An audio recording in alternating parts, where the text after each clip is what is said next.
How did you like Indiana? Like just culture wise, city wise? I've never been. Obviously, I don't know a lot of people who have been to Indiana. What'd you think about it? I liked it for what it was. It was a part of Indiana South Bend where like Notre Dame University is. Oh, that's what I said. Yeah, well, where I was. Yeah. And so you had the college town, but then like the best part about that was like Chicago was 2 hours away. And South Bend had a train that you get on the train and like $13 round trip and go into Chicago and drops you right in the middle of it. $13? Yeah. Damn. So we was always in Chicago a lot because we take the train. Yeah. And, you know, like when you go down there, it's an hour change. So say if I get on the train at 10, I get there at 9. Oh, that's crazy. Yeah, but when I come back, it's like, you know. Later, yeah. Yeah, later. But that was like the cool part, always going to Chicago and stuff. Ooh, okay. And then how long were you there until you got the next promotion to New York? So I was there for a year. My contract was for a year. So when the year was coming up, I'm like, okay, well, I did my year. I don't want to stay in Indiana. So I was still back on All Access, and I was applying.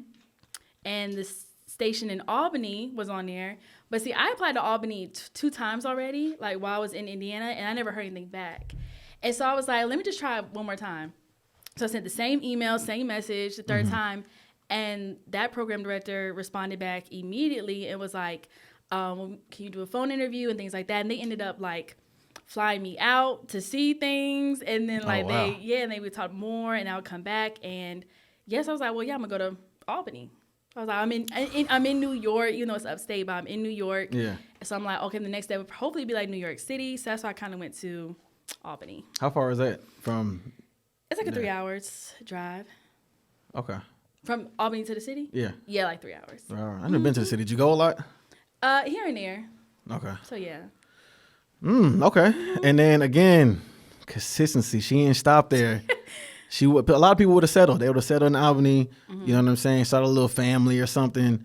Ian said he wanted to be consistent. You got your next step, which I know you were happy. You told me about. I know you were happy about. Able to come back to the home state. You know, I won't say city, but the home state. Be promoted to Raleigh. How did that happen? Same thing. Waited a year.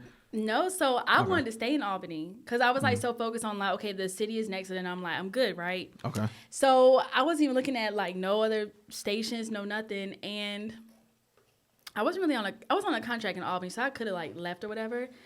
And so it was not until this is where it comes back to Swale's full circle. Going crazy. Because I think Johnny KD, who was part of Streets when he had called me and was like, there's an opening in Raleigh for K97.5. And I was like, I don't want to come back home. To me, I was like, whatever happened when I left, I was so good on like not coming back. Yeah. So I was like, I'm fine in Albany. Like, I had my friends and stuff here. Like, it was like fun. I was like, I'm not paying it no attention.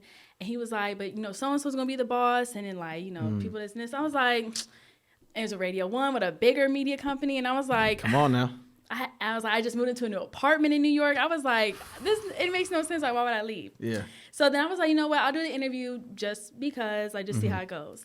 So I did the interview, went really well. They're talking up the job and stuff like that. And I'm like, this does like kind of make sense career-wise, money-wise and stuff like that. And like, stuff like that. And so then I'm asking people around. I'm asking like my other radio mentors. And I'm like, what should I like do? Like, what do you think? She was like, my radio mentor, she was like, you should be packing your bag now. I was like, really? Get out of there. Yeah. Out of there immediately. I was like, okay. So I'm talking to my mom about it. They're excited for me to like potentially come back to North Carolina. Right. And come back home. And I was like, okay, well, let me continue on. So I did another interview. And at this point, the station in Albany was kind of like, it's always been like, ups and downs and stuff. So I was like, I didn't really know like what the future would be in Albany. Yeah.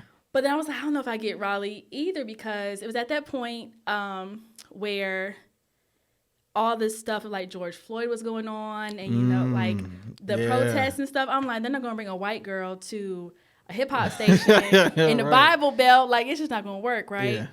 And so I was like, well, I knew her other person, like, who the people were in the running. Yeah. And I was like, oh, they're going to like, go with somebody else, right? Yeah. And so then I'm getting my nails done in Albany. I get the phone call. And he's like, we want to offer you the job. And I'm like, shut up. I was like, are you serious? Yeah. And he was like, yeah, you're like the best fit. You can bring this into the station. I was like, well, I did laps in the nail salon. Did you? Yes. I was so excited. So I was like, well, I guess I'm like moving. It makes sense. Yeah. But I remember saying like, I did not want to come back to North Carolina. I didn't want to apply to this job. And then I'm glad I did. But when it happened, if I didn't know Johnny KD from Streets, if I didn't know the radio mentor who was close with the boss at the time, she spoke highly of me. Okay. So, like, everything from Streets really helped me get the job in Raleigh. So I'm always like, dang, if I didn't do Streets, if I didn't do an internship at Streets, who knows what the trajectory would have been? Yeah. You know? If you didn't do the internship and bigger, if you weren't consistent, you would not have been there. If you would have settled in Indiana, I can go to Chicago for $13. Head ass, you know what I'm saying? You wouldn't have been there. So that's dope. When did you start HipHopDX? Was that in Raleigh or was that in New York? Oh, well, that was in Charlotte. I was still in Charlotte, so I've had. Oh, you've been doing that? Okay. Yeah, I've had that the whole time, and that happened. I think the CEO had DM'd me on Instagram. Oh wow. And they wanted me to come out to the BET Awards weekend. I guess HipHopDX put like a basketball show on. And I was like, acting like, oh, I can't make it this year. Like, knowing I can't get the flight to LA. Like, it's crazy. So I was like, oh, I can't make it this year. I'm not going to come. And then a couple months later, he was like, do you want to try out for doing voices for the YouTube videos? I was like, well, sure. So I did that. Okay. And ever since then, like, I've been doing their voiceover work since 2017. So I was still in Charlotte. I'm doing it ever since. Oh, wow. Mm-hmm. Oh, you've been doing that for a minute. Yeah. Okay. Yeah. I'm about to say, all right, I didn't know that. I thought that was not recent, but I thought, like Indiana, New York, type of vibe with that. And then, so you're in Raleigh, and then this goes back to what I was saying earlier about how I took the independent route and you took the corporate route, but you also never stopped building your brand. Mm-hmm. You started the group chat, and then you started called Late Night Link Up. After Dark Link Up. After Dark Link Up. Yeah. You started those two things to help continue to build your brand, not necessarily, you're Ayeeedubb on the radio, but also I'm Ayeeedubb as well. Two different things. Mm-hmm. How did that come about?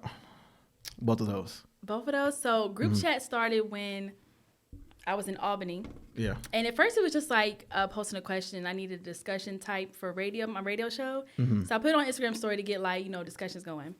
And then one of my coworkers, a couple people were like, you should start doing like videos for it because, like IG Reels started being a thing, or just like vertical content and stuff like that. Yeah. And I was like, well, okay. So then I started with making a group chat, like once a week video where it was like a script and it was like edited funny and like people could talk in the comments. Yeah. And like those took off. And, I just did them like once a week, but they were like real regular. Like I just did it like in the radio station. It was like nothing. Right. But then, like, ever since then, everybody was talking about they loved the group chat videos and people were sharing it and, going crazy. Yeah. So those kept going. Yeah. But that happened from just, like, start on the story. And I was like, why just go in a video format? Yeah. So that picked up my skills on editing and, writing and stuff like that. So, and being creative. So that was that part. Then After Dark Link Up, it's kind of like, at first it was After Dark, which you were on the episode before. Yeah, February. People, I was getting some texts. Yeah. I was getting some texts after that. You know what I'm saying? For some of my comments, but it's okay. Yeah. Yeah. They went in on your episode. Yeah, man, they haters. Go ahead. So After Dark was more of like, stuff I couldn't say on radio. Facts. Like, what's this shit called? Yeahs? Like lip service? Yeah. Saying something like that? Yeah, something like that. So I was like, I had to be like, you can't cuss on radio show. I was cussing on my Instagram, but I wanted like a show where it was like, the whole After Dark or like the unedited version, stuff like that. So that's how After Dark came about.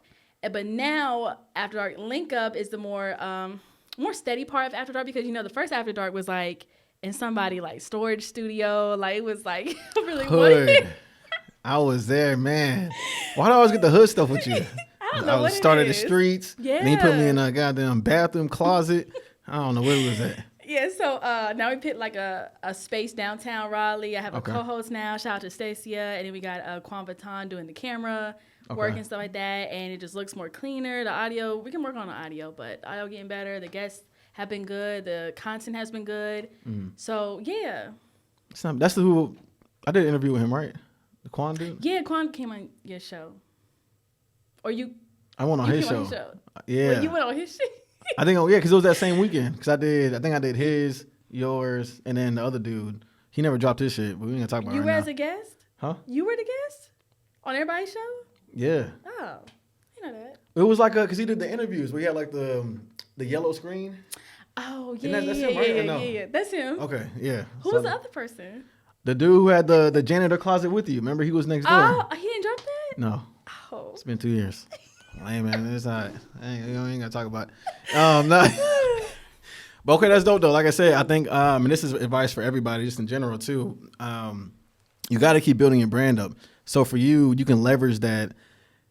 You can get a bag for radio, but if it's like, hey, I want you to promote blah, blah, blah, it's cool. You want me to promote it on radio? You want to promote it on this? You can get other avenues for bags. Like, you can't just, radio, most people, like side gigs. Let's say we want you to DJ for the radio station.